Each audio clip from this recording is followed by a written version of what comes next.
وَإِذَا سَأَلَكَ عِبَادِي عَنِّي فَإِنِّي قَرِيبٌ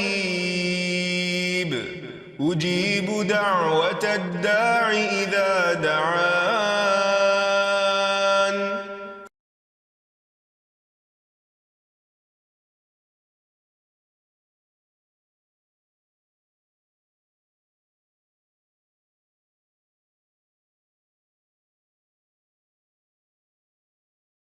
نحمده ونصلي على رسوله الكريم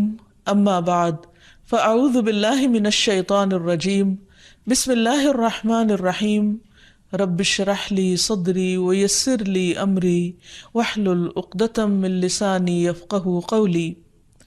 ناظرین، پروگرام دعا کیجئے کے ساتھ ہم آپ کی خدمت میں حاضر ہیں. انشاءاللہ العزیز اس پروگرام میں ہم مختلف مواقع اور مختلف لوگوں کے لیے کی جانے والی دعاؤں کے بارے میں بات کریں گے. آج کے اس ابتدائی پروگرام میں ہم دعا کے آداب اور قبولیت کے مواقع وغیرہ کے موضوع پر بات کریں گے. دعا کیا ہے؟ دعا بندے کی اپنے رب سے التجا ہے، فریاد ہے، اس بات کا اظہار ہے کہ اے رب میں محتاج ہوں، میں فقیر ہوں اور تو داتا ہے، تو دینے والا ہے، سارے خزانوں کی کنجیاں تیرے ہاتھ میں ہے، تیرا دروازہ دن رات کھلا رہتا ہے، تو سب کی سنتا ہے، ہر وقت سنتا ہے، تو دل ہی دل میں پکارے جانے والی دعائیں بھی سنتا ہے اور زور سے بولی جانے والی بھی. دعا انسان کی تمناؤں کے لب پر آنے کا نام ہے. جیسے علامہ اقبال نے بہت خوبصورتی سے کہا تھا کہ لب پہ آتی ہے دعا بن کے تمنا میری، کہ میری تمنائیں، میری آرزوئیں، میرے اندر کی خواہشات اور میری ضروریات، ان سب کو پورا کرنے کے لیے اے رب میری کوششیں کافی نہیں، ان کی تکمیل کے لیے میں تیرے سامنے ہاتھ پھیلاتا ہوں اور میں تجھ سے ہی دعا کرتا ہوں. حضرت زکریا علیہ السلام نے بہت خشوع کے ساتھ اور بہت یقین کے ساتھ اپنے رب سے کہا تھا کہ وَلَمْ أَكُمْ بِدُعَائِكَ رَبِّ شَقِيًّا، کہ تجھ سے دعا مانگ کر اے رب میں کبھی بدبخت رہا ہی نہیں، نامراد رہا ہی نہیں. یعنی تو ضرور سنتا ہے، تو میری بھی سنے گا. اسی وجہ سے ہم دیکھتے ہیں کہ وہ ایک طویل عرصے تک اولاد کی محرومی کے باوجود کبھی مایوس نہیں ہوئے، اپنے رب کو پکارتے رہے، مانگتے رہے، حتیٰ کہ ان کی دعا سن لی گئی. کیونکہ دعا کی قبولیت میں یہ بات ہمیشہ یاد رہے کہ اللہ سبحانہ وتعالی اپنی خاص حکمت کے تحت یہ جانتا ہے کہ کس بندے کو کب کیا چیز عطا کی جانی چاہیے. تو آئیے ابتدا میں ہم دیکھتے ہیں کہ دعا مانگتے کیسے ہیں، دعا کا ادب کیا ہے، سلیقہ کیا ہے. کیونکہ یہ ایک انتہائی کمزور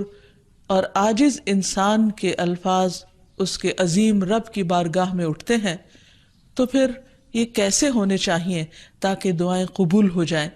تو اس سلسلے میں سب سے پہلی بات تو یہ ہے کہ انسان کو دعا مانگتے وقت پوری توجہ اور پورے خشوع اور خضوع کا مظاہرہ کرنا چاہیے، کیونکہ اللہ سبحانہ تعالیٰ غافل دل کی دعا نہیں سنتا. دعا مانگنے کے ادب میں سب سے پہلا ادب، سلیقہ اور کرینہ یہ ہے کہ انسان پورے اخلاص کے ساتھ، پوری توجہ کے ساتھ، شوق اور محبت کے ساتھ اپنے رب سے مانگے، پورے یقین کے ساتھ کہ اس کا رب اس کی دعا ضرور سنے گا. قرآن مجید میں اللہ تعالیٰ فرماتے ہیں وَادْعُوهُ مُخْلِصِينَ لَهُ الدِّينَ، اس سے دعا کرو دین کو اسی کے لیے خالص کرتے ہوئے، یعنی صرف اللہ سے مانگو، کسی اور سے نہیں، کیونکہ سب کو دینے والا دراصل وہی ہے. انبیاء ہوں یا اولیاء کرام ہوں یا بزرگان دین ہوں، سب کے سب اسی کے آگے سجدہ ریز ہوتے ہیں اور اسی کو پکارتے ہیں. نبی صلی اللہ علیہ وسلم صبح سے شام تک ہر موقع پر اپنے رب کو پکارا کرتے تھے،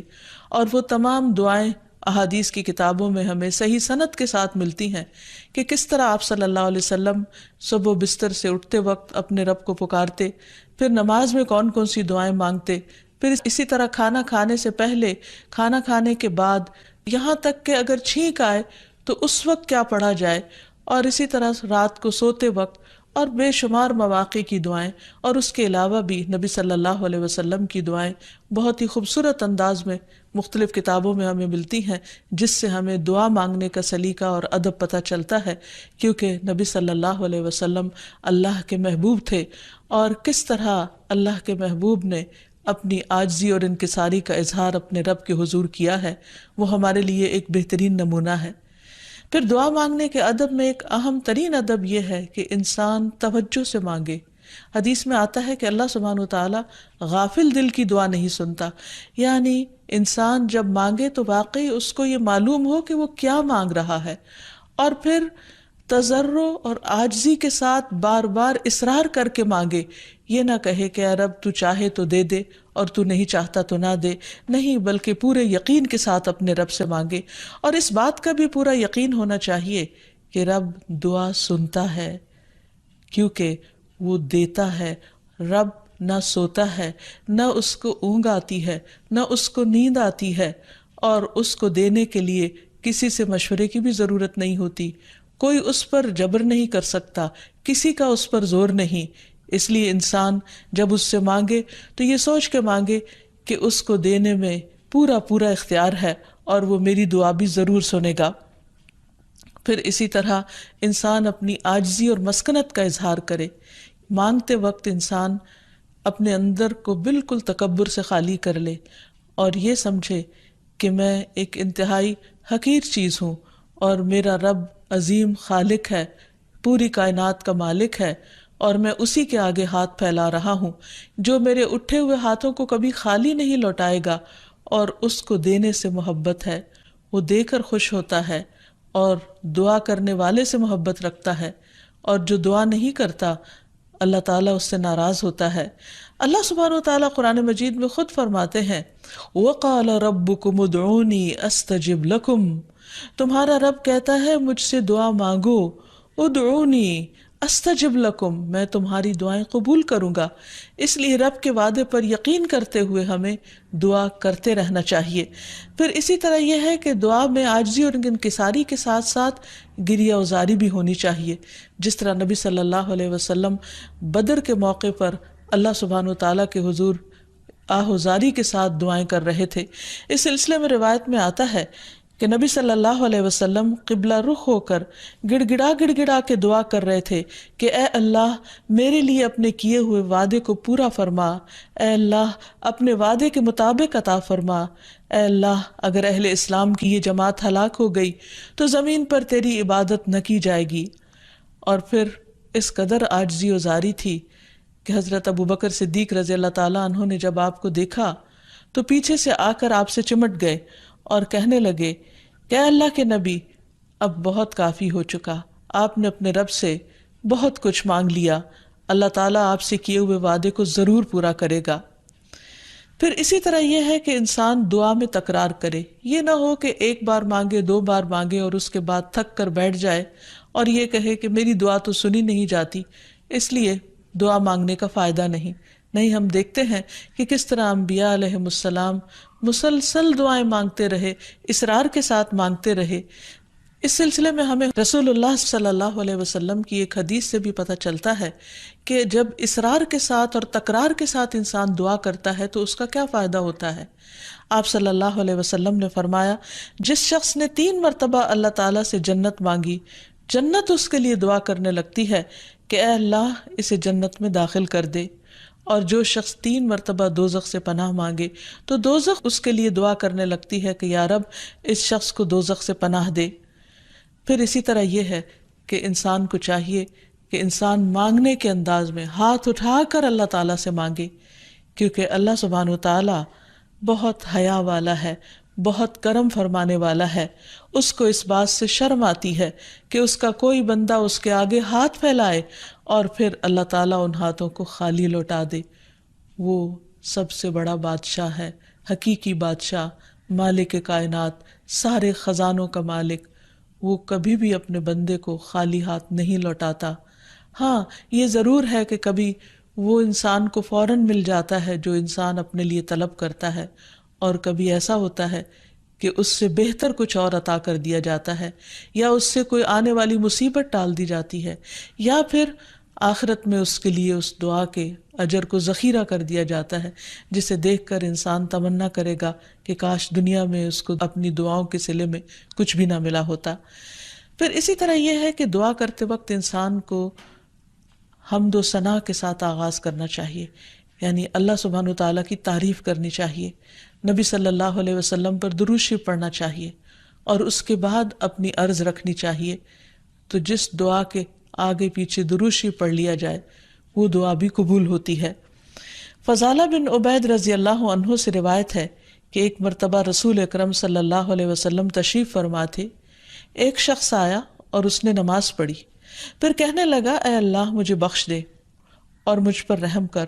تو رسول اللہ صلی اللہ علیہ وسلم نے فرمایا اے نمازی تو نے جلدی کی، جب نماز پڑھ چکو تو بیٹھے رہو، اللہ کی اس طرح حمد و ثنا بیان کرو جیسا کہ اس کا حق ہے، پھر مجھ پر درود بھیجو، پھر اس سے دعا کرو، یعنی یہ دعا مانگنے کا ادب اور سلیقہ ہے۔ پھر اسی طرح یہ ہے کہ انسان کی دعاؤں کی قبولیت میں بعض اوقات اس کے گناہ حائل ہوتے ہیں، اور جب انسان استغفار کرتا ہے، توبہ کرتا ہے تو دروازے کھل جاتے ہیں۔ اسی لیے انسان جب دعا کرے تو اس کے ساتھ ساتھ اپنے رب سے توبہ اور استغفار کرے۔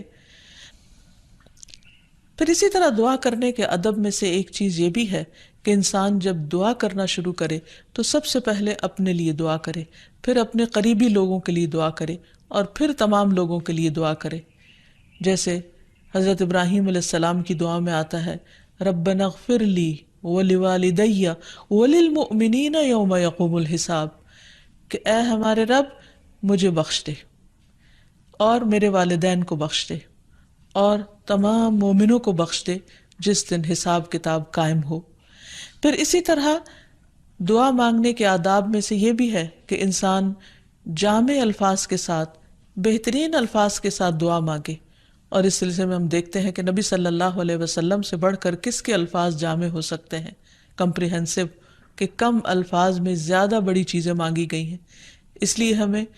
مسنون دعاؤں کو یاد کرنے اور ان کو پڑھنے کا بھی اہتمام کرنا چاہیے۔ نبی صلی اللہ علیہ وسلم کو جو خاص چیزیں عطا کی گئی تھی ان میں سے ایک چیز جوامع الکلم تھی، جس کے بارے میں آپ نے فرمایا اوتیت جوامع الکلم، مجھے جامع بات کہنے کی صلاحیت بخشی گئی ہے، یعنی کم الفاظ میں زیادہ بڑا مضمون۔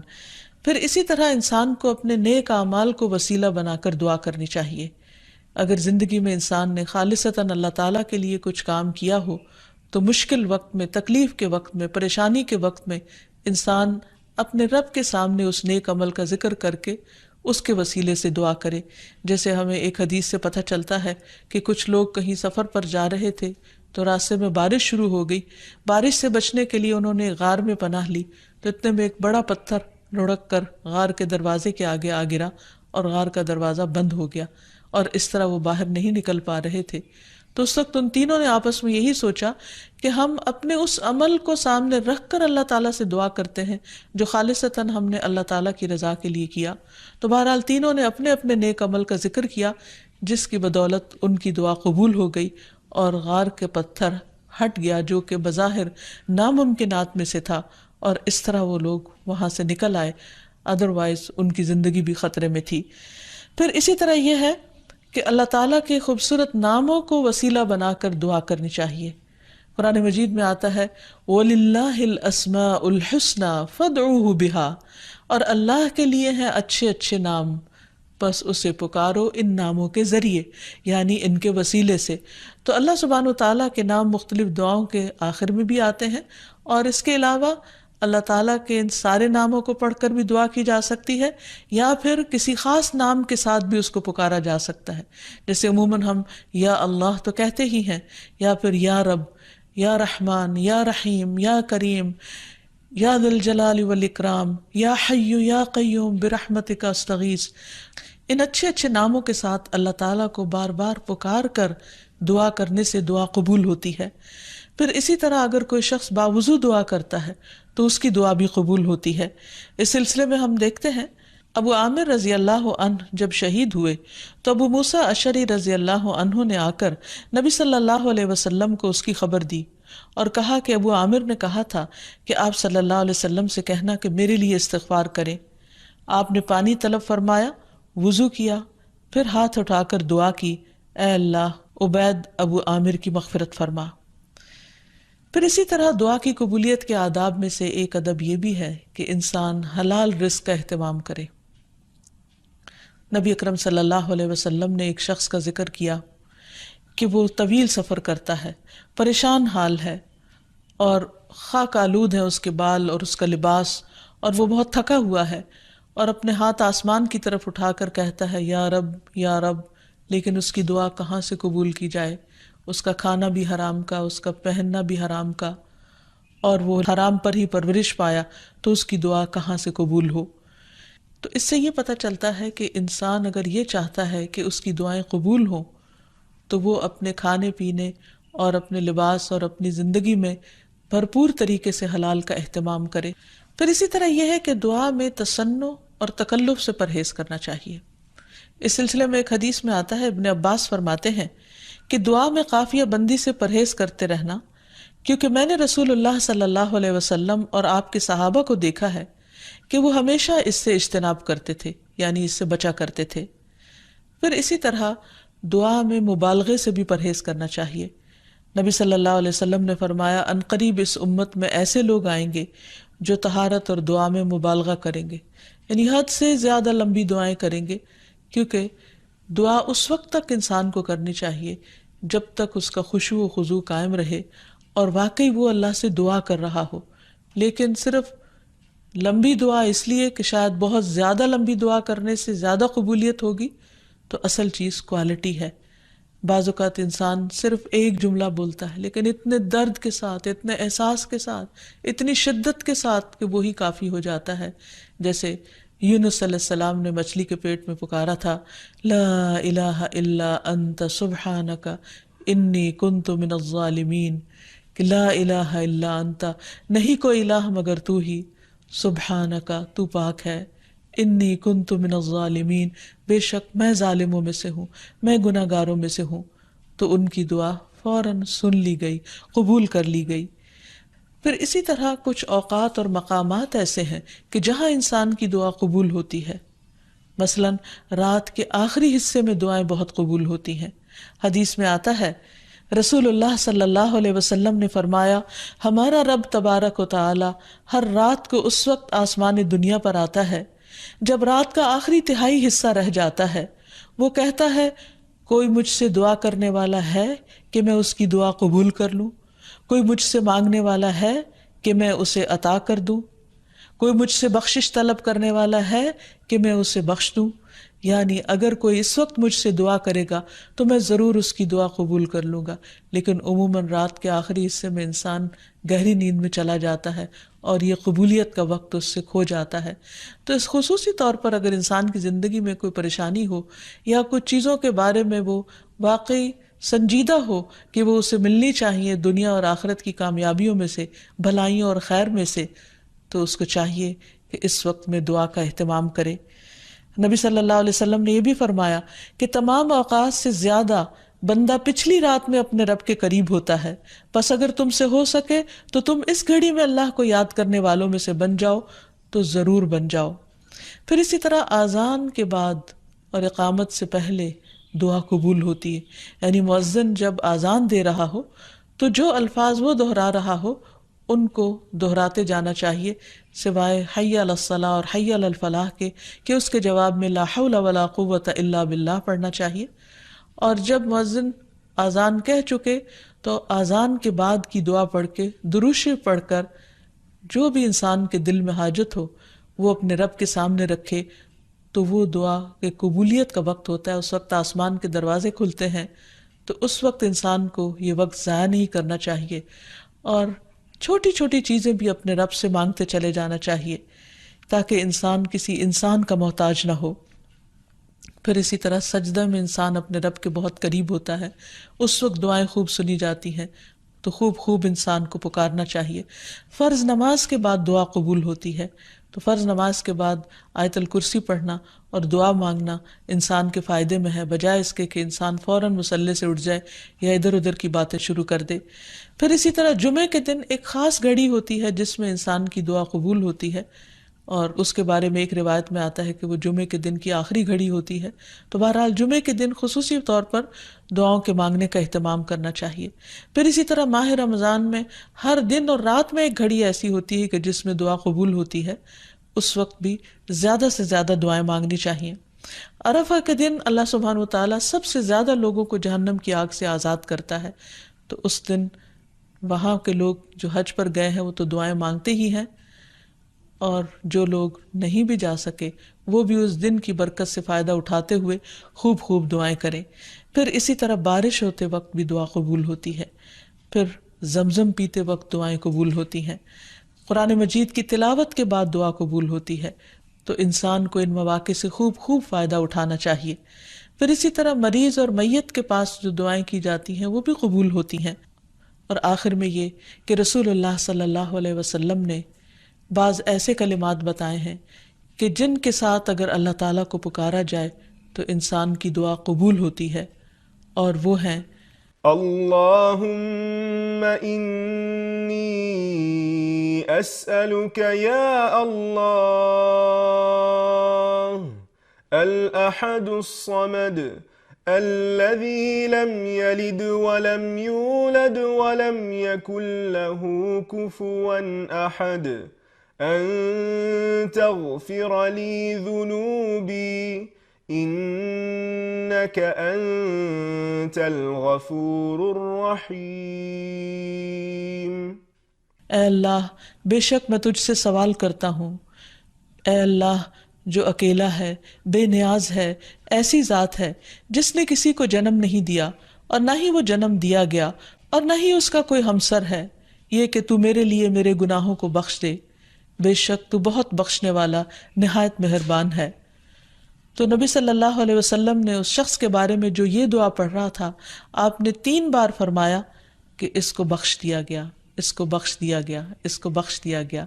کیونکہ اس نے اللہ سبحانہ وتعالیٰ کی ان صفات کے ساتھ، ان ناموں کے ساتھ اللہ تعالیٰ سے دعا کی تھی۔ تو اللہ تعالیٰ سے دعا ہے کہ وہ ہماری دعاؤں کو بھی سن لے اور ہمیں قبولیت کے اوقات سے بھرپور فائدہ اٹھانے کی توفیق دے، اور ہمیں دعائیں مانگنے کے آداب سکھا دے۔ وآخر دعوانا ان الحمد للہ رب العالمین۔